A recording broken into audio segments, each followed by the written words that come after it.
አሁን ያላችሁት የዴይ 7 ሁለተኛው ቻናል ላይ ነው። አጀንዳ ቲዩብ ይባላል። ሁላችሁም ይህንን ዩቲዩብ ቻናል ሰብስክራይብ እንድታደርጉ በእግዚአብሔር ስም እጠይቃለሁ ማለት ነው። አሪፍ አሪፍ የሆኑ መርሃ ግብሮችን ይዤ ወደ እናንተ መጣለሁ። ልክ እንደ ዴይ 7 ቲዩብ ላይ እንደማቀርባቸው መርሃ ግብሮች ሁሉ ማለት ነው።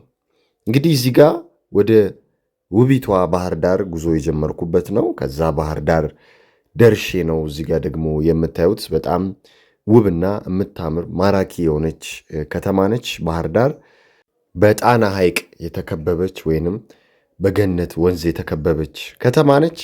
አኮርዲንግ ቱ መሐመድ ጃዋይድ ሪሰርች ደግሞ ጋርደን ኦፍ ኤደን ያለባት ከተማ ነች ማለት ነው ወንድሞቼ። እና እንደምታዩት በዚህ መልኩ ጉዞዬን እያደረግኩ ነው ያለሁት ባህር ዳር እና በመንገዴ ላይም እንግዲህ ቅዱስ ጊዮርጊስ ቤተክርስቲያን በዚህ በምታዩት መንገድ መልኩ ባህር ዳር ላይ ይታያል ማለት ነው። እና በጣም የሚያምር ቤተክርስቲያን ነው። ኢንትራንሱ መግቢያው ውብ ነው።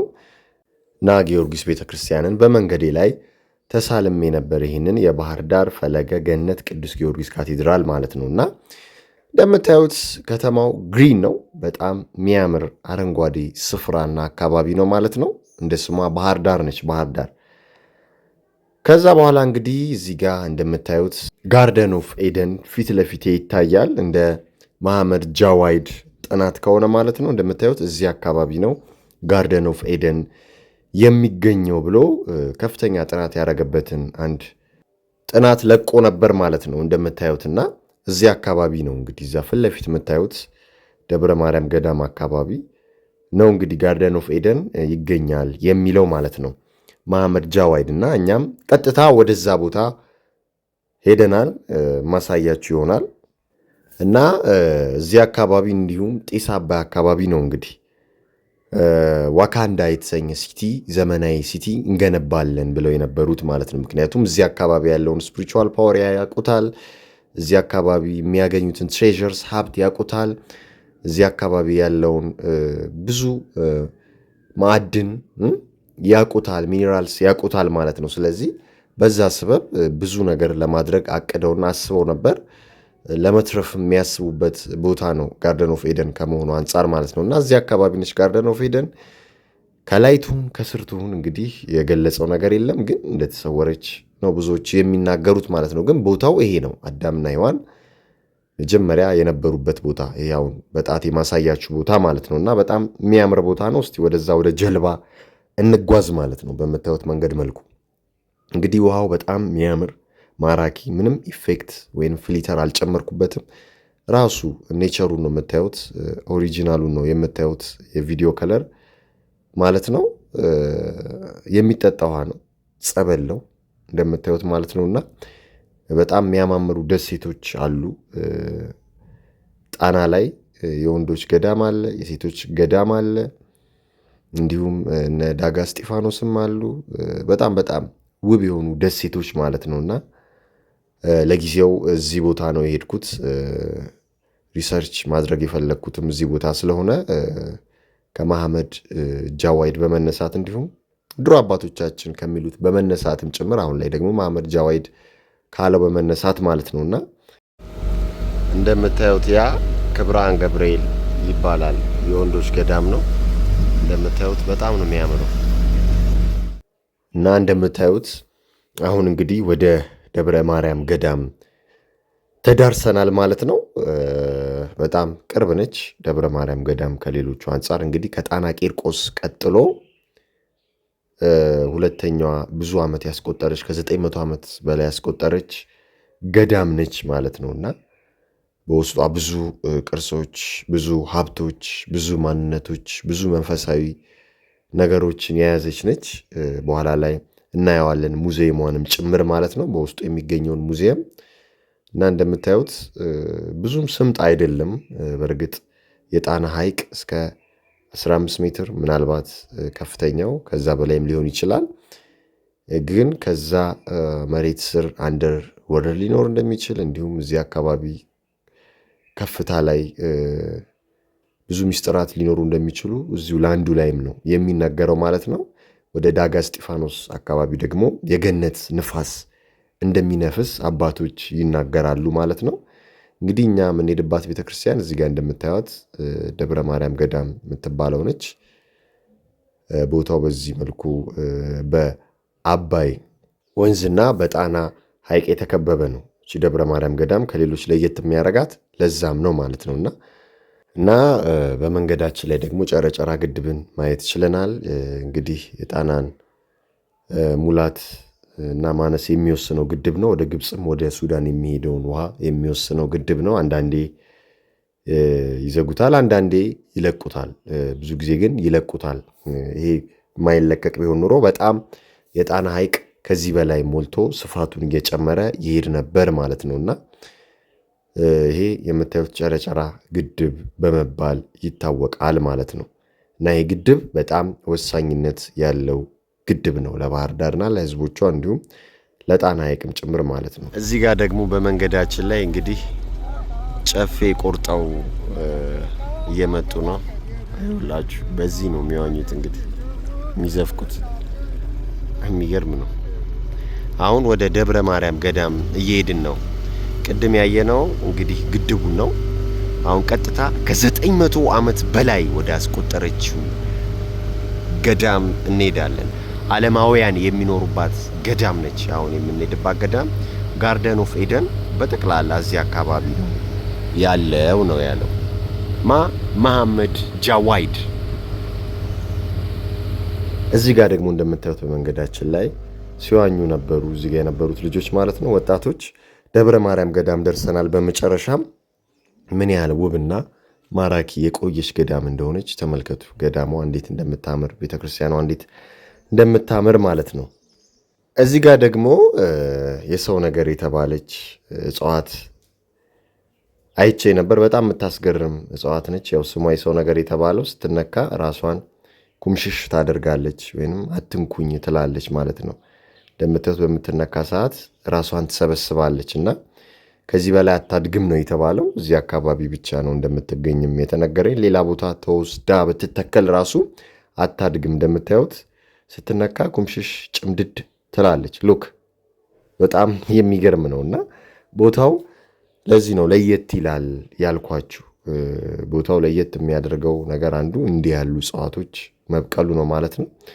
ሌሎችም ብዙ እጽዋቶች አሉ ቦታው ላይ ማለት ነው እና ሙዚየም ውስጥ ደግሞ ቆየት ያሉ ጥንታዊ የሆኑ ነገሮች ሙዚየም ውስጥ ሞልተዋል ማለት ነው ወንድሞቼ። በጣም በሚገርም ሁኔታ ጥንታዊ ብራናዎች፣ ደውሎች፣ እንግዲህ በድንጋይ የሚደወል ደውል ነው ይሄ የምታዩት ማለት ነው። በጣም አስደናቂ ነው። እንደምታዩት በዚህ ነበር አባቶቻችን ሲደውሉ የነበሩት ማለት ነውና እዚች ቤተክርስቲያን ውስጥ ያለው ቅርስ፣ ትሬዠርስ፣ ሀብት፣ ማንነት፣ መንፈሳዊ ልዕልና፣ መንፈሳዊ ማንነት ከምነግራችሁ በላይ በጣም በጣም የተዋበ የሚያምር እና ከዚህ በላይም ቤተክርስቲያኗ እንግዲህ ፋይናንሻሊ ድጋፍ ብታገኝ ከዚህ በላይም ጎብኚዎች መጥተው የዚች ቤተክርስቲያንን ሀብት፣ ማንነት፣ ምንነት ለዓለም ቢያስተዋውቁ ሀገራችን በቱሪስትም እንዲሁም ደግሞ ያለንን ማንነት በማውጣትም በብዙ ትጠቀማለች፣ በብዙ ታተርፋለች ማለት ነው ወንድሞቼ። የጻድቁ አባታችን አቡነ ታዲዮስ መቋሚያዎች ብዙ ነገሮች አሉ። እንደምታዩዋቸው እዚህ ጋር እሳቸው ናቸው አቡነ ታዲዮስ የሚታዩት ማለት ነው። ይህም ቤተክርስቲያን ያነጹትም እሳቸው እንደሆኑ ነው የሚነገረው ማለት ነው። እና ብራናዎች፣ ብዙ መጽሐፍቶች አሉ እዚህ ጋር እንደምታዩት። ማህተብ መምቻዋ ነች እዚህ ጋር ደግሞ የምታዩት ማለት ነው። በጣም የሚገርም ነውና ቅርሶቹ እንደተጠበቁ ቁጭ ብለው አሉ ማለት ነው። ሎክ እነዚህ ሁሉ እንግዲህ በጣም ታሪካዊ መጽሐፍቶች፣ ብራናዎች ናቸው ማለት ነውና የውጭ ዓለም ይህንን ለመተርጎም እዚህ ውስጥ ያለው ሚስጥር ለማወቅ ተሯሩጦ ይወጣል። እኛ ግን ያለንን ማወቅ አልቻልም። ዲቫይድ ኤንድ ካንከር በሚለው ተከፋፍለን እንግዲህ እኚህን የመሰሉ ሀብቶች ማግኘት አልቻልም። ይሄ መጽሐፈ ሳይሮስ የተባለው እስካሁን በፋይናንሻሊ ጉዳይ ምክንያት እንዳልተተረጎመ ነው እንግዲህ የተነገረው። በጣም ጥንታዊ ብራና ነው ነው የተባለው ማለት ነውና እዚህ ጋር ምስል ይታያል እና በጣም የሚገራርሙ ነገሮች ነው ያሉት። እዚህ ጋር እንግዲህ ጥንታዊ መክፈቻ ቁልፍ ነው፣ የቤተ መቅደሱ መክፈቻ ቁልፍ ነው የቤተ ክርስቲያኑ። ታዩታላችሁ በኋላ ቤተ መቅደሱን እና የሚገርም ነው ወንድሞቼ። ይሄን ታሪካዊ ቦታ መታችሁ መጎብኘት መቻል አለባችሁ። ይሄ ደግሞ ከሸክላ የተሰራ ነጋሪት ነው። ኢማጂን ከስር ሸክላ ነው፣ ይሄ የምታዩት ሸክላ ነው ማለት ነውና ምን ያህል የሚገራርሙ ቅርሶች፣ ሀብቶች እንዳሉ ነው የምታዩት ማለት ነው። ድሮ አባቶቻችን በዚህ ነበር የሚጠቀሙት። የአቡነ ታዲዮስ የጻድቁ የአቡነ ታዲዮስ የእጃቸው መስቀል ሽሽት የለበሰችው መስቀላቸው ናት። 5 ሙት አስነስተዋን፣ 30 ግመል በመርፌ ቀዳዳ ያሳልፈዋን፣ 400 አጋንንትን በመብረቅ ከዚህ ከቦታው አስመትተዋል። እንደነገርኳችሁ እቺ ቤተክርስቲያን በ12ኛው ክፍለ ዘመን እንግዲህ የተቆረቆረች ነች እና በጣም ፍጹም የሆነ ሰላም ቦታ ነው። ከጣና ቂርቆስ ቀጥሎ ሁለተኛው ብዙ እና ረዥም ዕድሜ ያስቆጠረ ገዳም ነው፣ ቤተክርስቲያን ነው ማለት ነው። እዚህ ጋር ለእኔ መግባት ተፈቅዶልኝ ወደ ውስጥ እየገባው ነውና ውስጥ ያሉት ምስሎች በጣም የሚያማምሩ፣ እንደገና የቤተክርስቲያኑ ውበት፣ ጥንታዊነቱ እንግዲህ ውስጡ ምንም አልተነካም። ቅርስ ስለሆነ ውጫዊ ክፍሉ ነው የታደሰው ማለት ነው፣ ቱሪስትን ለመሳብና ያው ቤተክርስቲያኗን ለማጽናት ለማቆየት በሚል ማለት ነው። እርግጥ ፈጣሪ ነው ቤተክርስቲያኗን የገነባት፣ ፈጣሪ ነው የሚያቆያት። ግን አንዳንድ ሊገነቡ የሚያስፈልጉ ነገሮች ነበሩ። እነሱ ውጫዊ ክፍሉ ላይ ተገንብተዋል። ውስጥ የምታዩት ነገር ግን ምንም የተነካ የለውም። ጥንታዊ ማንነቱን እንደጠበቀ ነው ያለው ማለት ነው። እንደምታዩት ይሄ መግቢያው በር ነው፣ በ4 ወንጌላውያን የተሰየመ ማለት ነው፣ 4 ደረጃ ያለው። እዚህ ጋር ደግሞ የምታዩት ከእስራኤል የመጣ ወደ ፒንክነት የቀረበ ድንጋይ ነው፣ በ12ኛው ክፍለ ዘመን ማለት ነው። በጣም የሚገርም ውብና ማራኪ ድንጋይ፣ ጥንታዊ ድንጋይ ነው። እዚህ ጋር እየነካሁት ያለሁት ሰረገላ ነው እንግዲህ በአህያ ጫጭነው እንዳመጡት የተነገረኝ ማለት ነው። በአህያ ተጭነውና ኢማጂን ይሄ ሁላ ታሪክ ያለው ኢትዮጵያ ውስጥ ነው ማለት ነው። አሁን ይሄ ሲነገር ተረት ተረት ሊመስል ይችላል፣ አፈ ታሪክ ሊመስል ይችላል። ግን እንደዛ አይደለም እህት ወንድሞቼ፣ እንዳትሞኙ፣ እንዳትሸውዱ። ውጮቹ አውቀው አጥንተው ተቀማጭነቱን በቴክሳስ ያደረገው ደራሲ ራይተር የሆነው ኢንጂነር የሆነው መሐመድ ጃዋይድ ይህንን ተናግሯል። እዚህ አካባቢ ጋርደን ኦፍ ኤደን እንደሆነ ማለት ነውና በጣም ወሳኝ ቦታ ነው ወንድሞቼ። ብላክ ፓንተርን ፊልም አይታችሁታል ብዬ አስባለሁ እና ከዚህ አካባቢ ጀምሮ እስከ ጢስ አባይ ነው እንግዲህ ከዛ ፊልም ተነስተው ዋካንዳ የተሰኘ ከተማ መገንባት ያሰቡት ማለት ነው። $20 ቢሊዮን በላይ ወጪ አድርገው ኢሉሚናሪዎቹ ማለት ነውና አሁንም አልተውትም። ጢስ አባይ ጣና እንግዲህ ብዙ ሚስጥር አለ። ብዙ እየሞከሩ ነው፣ ብዙ እያደረጉ ነው ያሉት። ለዛ ነው በጣም በዚህ በጣና ጉዳይ ላይ ብዙ ጊዜ ደጋግሜ መርሃ ግብር ምሰራላቸው። አሁንም ቦታው ድረስ ሄጄ እንዲህ ያለውን ማንነት፣ እንዲህ ያለው መንፈሳዊ ሀብት፣ እንዲህ ያለው መንፈሳዊ ልዕልና፣ እንዲህ ያለውን ቅርስ፣ እንዲህ ያለውን ትሬዠርስ፣ እንዲህ ያለውን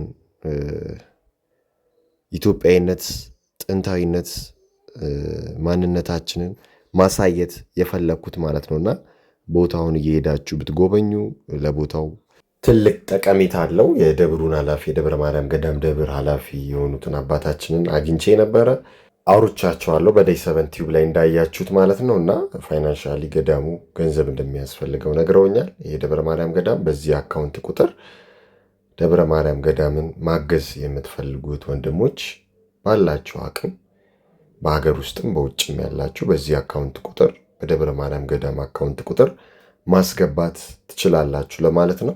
ጋርደን ኦፍ ኤደን እና የሕይወት ዛፍ የሚገኝበት ቦታ ይህንን ይመስላል። ፈጣሪ ሁላችንን ከዲያብሎስ ይጠብቀን ለማለት እፈልጋለሁ። ሰላም ለእናንተ ይሁን። አበቃን።